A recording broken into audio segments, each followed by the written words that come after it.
going to work. In order for Egypt to have a bright future, which I believe it can have, the only thing that will work is moving a orderly transition process that begins right now, that engages all the parties, that leads to democratic practices, fair and free elections, a representative government that is responsive to the grievances of the Egyptian people.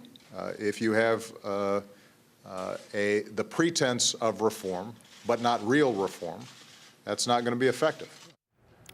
Well, let's get reaction to Barack Obama's remarks. Nick Spicer is our correspondent outside the White House. Nick, we've been hearing both from Barack Obama and the Secretary of State Hillary Clinton over the past few days. It seems that, well, nothing has changed in terms of the rhetoric.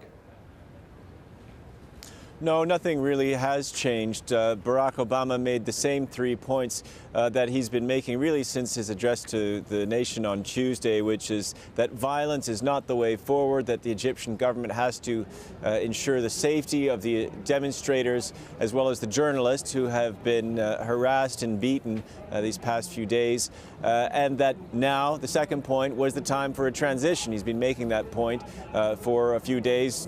Now it seems to be postponed day by day. And then the third point is that the future of Egypt is in the hands of the Egyptian people, to quote the president. In other words, it's not in his hands. President Obama once again refused to call on Hosni Mubarak to